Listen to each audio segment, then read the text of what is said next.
সলোৱাৰ দৰে দল সলাইছে জামাদুৰ ৰহমানে। এইবাৰ শলগুৰিৰ ৰাইজে সভানেত্ৰী হিচাপে বিচৰা নাই আফিয়া খাতুনক। বটদ্ৰৱাৰ নগাঁও জিলাৰ 55 নং ঢিং বিধানসভা সমষ্টিৰ অন্তৰ্গত 39 নং শলগুৰি গাঁও পঞ্চায়তৰ প্ৰাক্তন সভানেত্ৰী আফিয়া খাতুন আৰু তেওঁৰ স্বামী জামাদুৰ ৰহমানৰ বিৰুদ্ধে দুৰ্নীতিৰ অভিযোগ উত্থাপন কৰিছে পঞ্চায়তটোৰ একাংশ ৰাইজে। অভিযোগ অনুসৰি শলগুৰি গাঁও পঞ্চায়তৰ প্ৰাক্তন সভানেত্ৰী আফিয়া খাতুনৰ স্বামী জামাদুৰ ৰহমানে পঞ্চায়তৰ একাংশ ৰাইজৰ পৰা ৰেচন কাৰ্ড, PMAY, অৰুণোদয় আঁচনিকে আদি কৰি বিভিন্ন আঁচনিৰ নামত সংগ্ৰহ কৰিছিল ধন। যোৱা 14 মে'ত জামাদুৰ ৰহমান আৰু আফিয়া খাতুনৰ বিৰুদ্ধে নগাঁও জিলা আৰক্ষী অধীক্ষকৰ কাৰ্যালয়ত এজাহাৰ দাখিল কৰিছিল এজন লোকে। এজাহাৰ দাখিল কৰা লোককো দিছে প্ৰাণে মৰাৰ ভাবুকি। পত্নীৰ কান্ধত বন্দুক থৈ স্বীকাৰ কৰা চতুৰ জামাদুৰ ৰহমানে অভিযোগৰ পৰা হাত সাৰিবৰ কাৰণে কাপোৰ সলোৱাৰ দৰে দল সলাই এইবাৰ বিজেপি দলত যোগদান কৰিছে।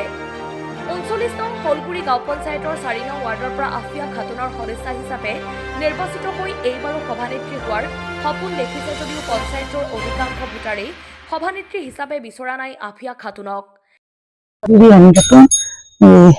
আফিয়া খাতুন এরকম প্রেসিডেন্ট আমরা ঘরের লেগেটে দিছি, অরুণাদন লেগেটে দিছি, আমরা এটা কিচ্ছু পাইছি না। আমরা এটা লেগে অনুরোধ জানাই, এরকম প্রেসিডেন্ট আমরা লাগে না।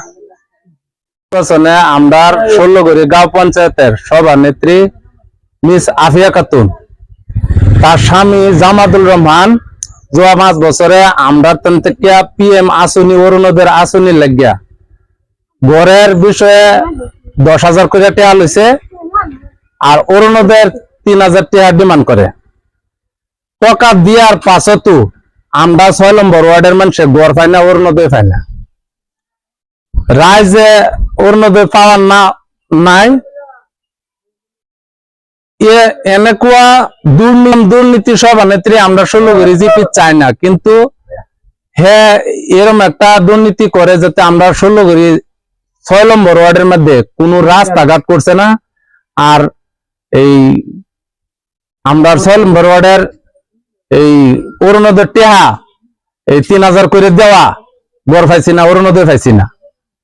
তারপরে হ্যাঁ একটা দল বাগুরা মানুষ কাপড় যে বদলা, এরকম করে কাপড় বদলায় দল বাগুরা মানুষ কংগ্রেসও আছেন, এবার গেছে ইউডিএফও জামাদুর রহমান, এবার আবার ইউডিএফ এর ZPC জামাদুর রহমান খেলছে, খেললে আবার এখন বিজেপি দল জয়েন করছে। আমরা বিজেপি দল জয়েন করছে যাতে এই দুর্নীতি লোভাপ্ত করবার লাগিয়া, মানে এটার সামাল্য যাতে কোনো আমরা রাইজে তার উপরে কোনো না করতারি, হ্যারাসমেন্ট না করতারি। এই উপলক্ষে আমরা আসামের মুখ্যমন্ত্রী শ্রীযুত হিমন্ত বিশ্ব শর্মা স্যারের আমরা আহ্বান জানাই যাতে এরকম দুর্নীতি সভানেত্রী যাতে আমরা আসামের মধ্যে না করে, এলে আমরা রূপে 6 নম্বর ওয়ার্ডের মধ্যে যাতে না, 16 জিপির মধ্যে এরকম সভানেত্রী আমরা লাগে না, লাগে একজন বেলেগ সভানেত্রী বানায় দেব, তা আমরা আহ্বান রাখছি।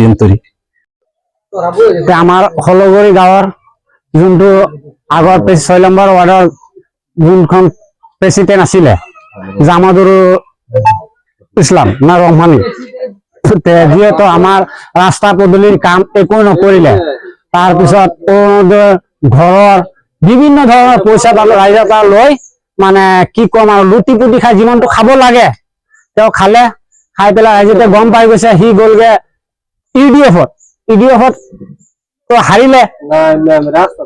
হেৰি পঞ্চায়তত ধৰক ZPC জিলা পৰিষদ খেলি সি হাৰিলে, হৰাৰ পিছত সি চিন্তা কৰিলে যে এত মোৰ সুবিধা অসুবিধা হ'ব, নেক্সট উপায় নাপায় সি গ'লগে বিজেপিত গৈ মানে যিমানটো মানে দ্ৰব্যভূমি আছে সিমান কাকো কেয়াৰ নকৰে, মোৰ দিন মোৰ কি হয় পিছত চাম। সি এনেকুৱা দম দিয়ে, যোনে পইচা দিছে তাক কিবা ক'লে, এতিয়া মানে পাছ কৰি গ'ল তাৰ ঘৈণীয়েক, কাৰো মানে পাত্তা নিদিয়ে।